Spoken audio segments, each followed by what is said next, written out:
تو وہ نظر مردہ دل کو اس میں ذات اللہ سے زندہ کر دے. پھر جس نظر سے مردہ قلب زندہ ہو گیا وہی مرشد کامل، وہی پیر طریقہ. اسی مرشد کے لیے کہا کہ جان جائے تو جانے دینا، اس کا ہاتھ نہیں چھوڑنا. وہ پیر طریقت. پیر طریقت کس سے کہانیوں کے لیے نہیں ہوتا ہے. پیر طریقت اس لیے نہیں آتا ہے کہ بھئی خواجہ صاحب نے کیا کیا تھا، نظام الدین اولیاء نے، امیر خسرو نے کیا کیا تھا، غوث پاک نے کیا کیا تھا. یہ تو قصے کہانی ہے نا. وہ قصے کہانی سننی ہے، قرآن بڑھا ہوا ہے نا قصے کہانی. اس کے اندر کتنے نبیوں کے قصے ہیں. جنہوں نے قصے کہانیاں پڑھنی ہیں انہوں نے قرآن سے قصے کہانی نکال کے کتاب بھی بنا دی، قصص الانبیاء. لوگ پڑھتے ہیں نا اس کو.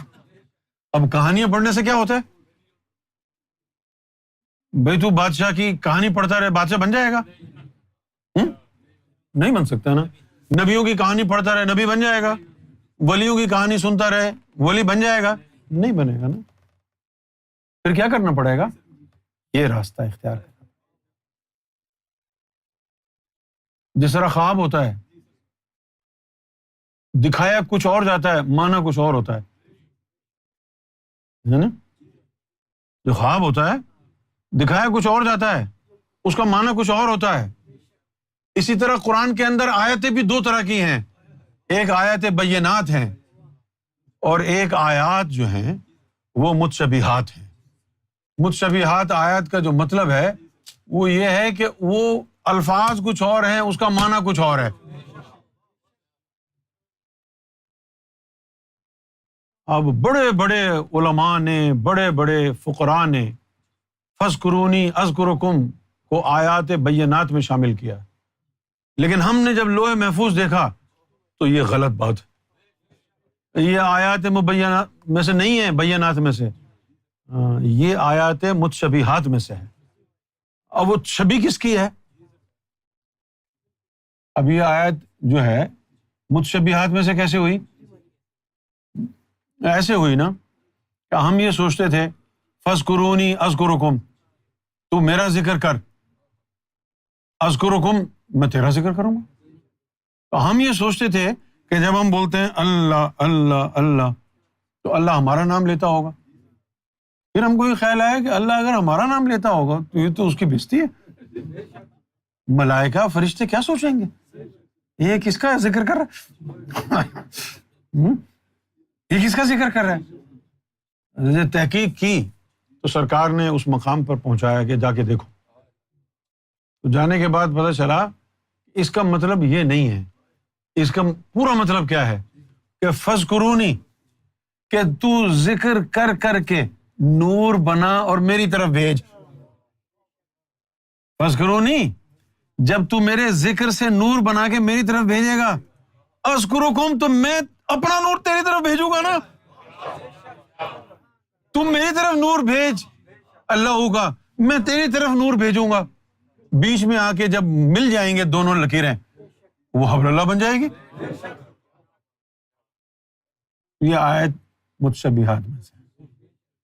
اسی طرح پیر طریقت ہوتا ہے. پیر طریقت کا کام یہ نہیں ہوتا کہ تجھے عرش الہی پہ پہنچائے. کیا ہوتا ہے پھر؟ اس کے اندر جو اللہ بیٹھا ہوا ہے اس تک پہنچانا کام ہے اس کا. اگر اس تک پہنچانا ہوا تو پھر بیعت یہ کیوں کر رہا ہے؟ اللہ کی بیعت ہونی چاہیے تھی نا. یہ کیوں خرید رہا ہے؟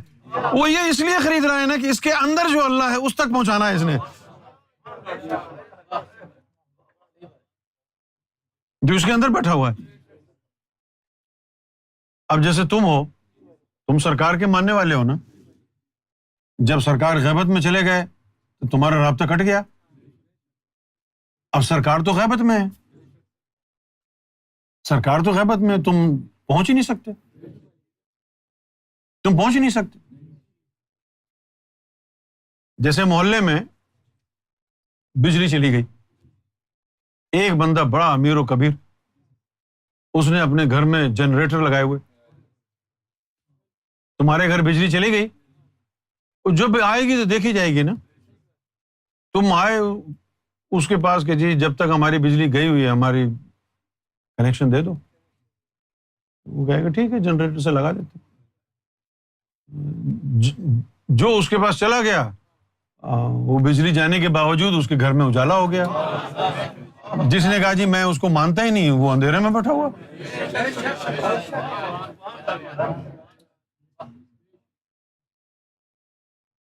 اب غیبت ہو گئی, تمہارا ادھر سے رابطہ تو کٹ گیا نا, تمہارا کوئی رابطہ تھا ہی نہیں. ظاہر میں ملاقات ہوتی تھی, ظاہر میں غیبت ہو گئی, باطنی کنیکشن تمہارا بنا نہیں. اب تم اندھے ہو گئے نا. ایک ایسا بندہ تھا کہ جس کے اندر وہ بس گئے تھے, جس کے اندر اس نے کہا کہ بھئی جب تک بجلی گئی ہوئی ہے تمہاری, جب تک تمہاری بجلی گئی ہوئی ہے, جو ذات تم ڈھونڈ رہے ہو جو غیبت میں چلی گئی ہے اس کا ایک نقش میرے اندر بھی ہے, اس وقت تک تم اس سے گزارا کر لو.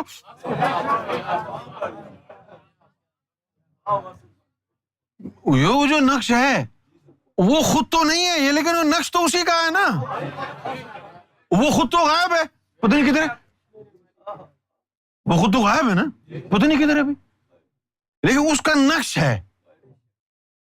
اب تم کو کیا لینا ہے, نقش ہو یا ذات ہو, تم کو تو محبت ہے نا,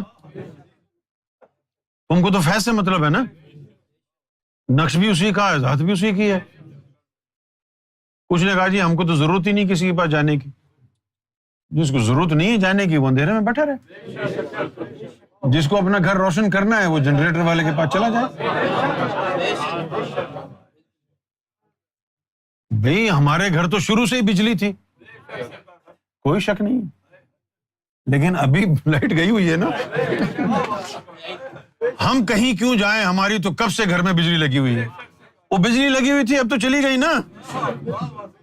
تمہیں کہیں جانے کی ضرورت اس لیے ہے کہ ابھی تمہاری بجلی ہے نہیں نا. اگر یہ بجلی جل رہی ہوتی پھر کہیں جانے کی ضرورت نہیں تھی نا, لیکن اب تو یہ آف ہے نا. اگر تم نے اپنے گھر میں اجالا کرنا ہے تو چلے جاؤ جنریٹر والے کے پاس.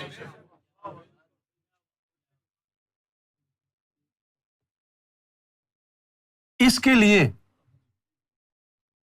لیے اگر وہ بیعت نہیں کرتا,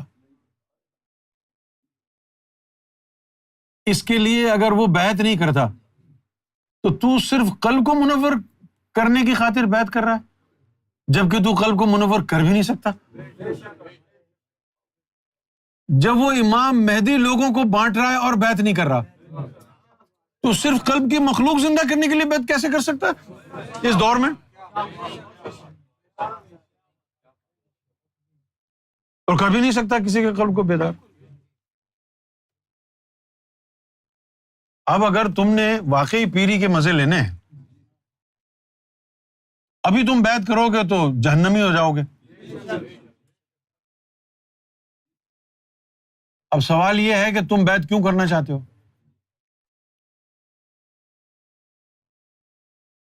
بھائی سڑک کے اوپر کوئی بس ڈال دیتا ہے, چلاتا ہے, کیوں چلاتا ہے؟ لوگ ایک مقام سے دوسرے مقام پہ جانا ہے, لوگوں کی ٹرانسپورٹیشن کے لیے بس چلاتے ہو نا. اور تمہاری بس کا انجن خراب ہے, لوگوں نے کہیں جانا ہے, وہ بیٹھے ہوئے ہیں اور بس چلے نہیں رہی ہے, تو کیا ہوگا؟ آدھا گھنٹہ 1 گھنٹہ انتظار کرنے کے بعد سارے چلے جائیں گے نا مسافر. تم کہو گے کہاں جا رہے ہو, کہاں جا رہے ہو؟ بھائی تمہاری گاڑی نہیں چل رہی, ہم کوئی دوسری گاڑی ڈھونڈیں گے نا. اگر واقعی پیر ایک بس ہوتا اور اس کا انجن خراب ہوتا تو سارے مرید بھاگ جاتے نا 1 گھنٹے بعد. 1 گھنٹے بعد بھاگ جاتے نا. اب پیر بھی اندھا ہے, مرید بھی اندھے ہیں, نہ مریدوں کو پتا ہے کہ وہ مسافر ہیں, نہ پیر کو پتا ہے کہ وہ بس ہے اور انجن خراب ہے, اس لیے مرید پھنسے ہوئے ہیں تمہارے جال میں. مرید اس لیے پھنسے ہوئے ہیں نا. ہاں لیکن تم نے رہنمائی چاہیے, تم کو تو پتہ چل گیا نا. بیعت اللہ کے لیے ہوتی ہے. سلطان باہو نے کہا کہ دنیا کی خاطر بیعت کرنا حرام. بیعت اللہ کے لیے ہوتی ہے. اب اللہ کے لیے بیعت ہونے سے مراد کیا ہے کہ اللہ کو حاصل کرنے کے لیے بیعت کی جاتی ہے. تو اللہ کو حاصل کرنے کے لیے بیعت کرنی ہے تو اس سے کریں گے نا جو تم کو اللہ تک پہنچانے کی صلاحیت رکھتا ہے. جو اللہ تک پہنچانے کی صلاحیت نہیں رکھتا اس سے بیعت ہوگی نہیں، کر بھی لوگے تو نہیں ہوگی. اب تمہارے پاس طریقہ یہ ہے کہ بیعت تو فیض دینے کے لیے بھی ہوتی ہے نا. اب ہم تم کو ذکر دینے کی اجازت دے سکتے ہیں، فیض دینے کے قابل بنا سکتے ہیں. اب تم نے یہ سوچنا ہے کہ بیعت تم نے چندے نذرانے کے لیے کرنی تھی یا فیض کے لیے. اگر فیض کے لیے کرنی تھی تو فیض دینے کی اجازت دے دینا، دو فیض لوگوں کو.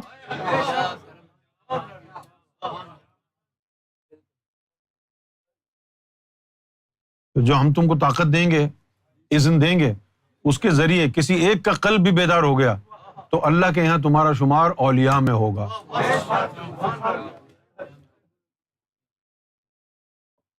اللہ کے یہاں تمہارا شمار اولیاء میں ہوگا.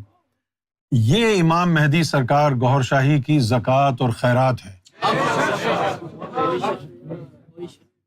اس سے مستفیض ہونا ہے. وہ جو تم عزت چاہتے ہو نا خود پیر بن کے، وہ عزت بیکار کی عزت ہے. اصل عزت گوھر شاہی کے نالین سے جڑی ہے.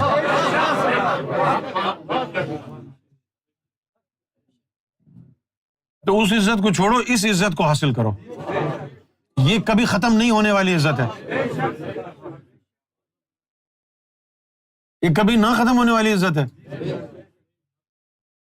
جب واقعہ غیبت ہوا تو پوری انجمن سرفروشان اسلام، اہل خانہ سب خلاف ہو گئے. سب نے کہا یہ شیطان کا نطفہ ہے، یہ ابلیس ہے. بڑی بےزتی ہوئی، بڑی ذلت و رسوائی ہوئی. لیکن سرکار گوھر شاہی نے عزت دی اور وہ سب چپ ہو گئے نا. اب کوئی ہاتھ چوم رہا ہے، کوئی پاؤں چوم رہا ہے. یہ عزت کدھر سے آئی؟ سرکار کے نالین مبارک سے آئی ہے.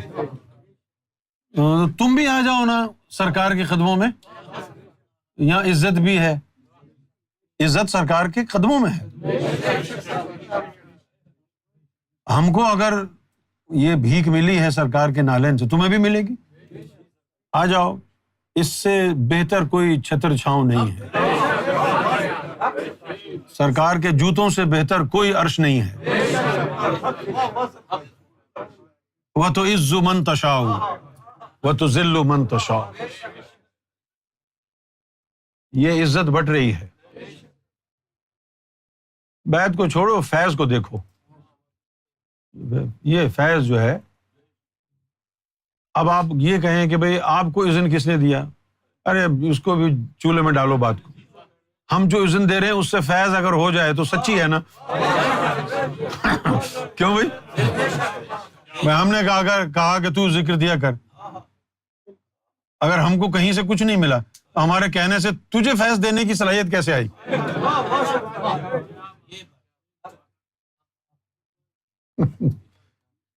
ضرورت ہے کسی کاغذ دکھانے کی؟ ہم تو نیپال میں 4000 آدمی آئے، 4000 آدمیوں کو کہا تم کو ذکر دینے کی اجازت ہے. کیوں ایسا کیا ہم نے؟ کیونکہ ہماری زندگی کا مقصد، ہمارے دل کی روح کی خواہش یہ ہے کہ یہ فیض زیادہ سے زیادہ لوگوں تک پہنچے. زیادہ سے زیادہ لوگوں کو اذن ہوگا، زیادہ سے زیادہ لوگوں تک پہنچے گا نا. پھر ہم کو اپنی چودراہٹ نہیں چاہیے کہ نہیں بھائی ہم ہی دیں گے، آؤ ہماری قدموں میں جھکو پھر دیں گے. نے پھیلا دیا ہے. یہ نہیں دیکھا کہ یہ کون ہے، یہ کتنا گناہ گار ہے. صرف یہ دیکھا کہ یہ مشن کی خدمت کرنا چاہتا ہے، اس کو اپنے دل سے جوڑ لیا. دو اب ذکر، تم بھی جڑ جاؤ. صرف امام مہدی گوھر شاہی کا اپنے آستانے پر مشن انٹروڈیوس کرانا کافی نہیں ہے. بھئی اگر آپ یہ کہیں کہ کل سے میں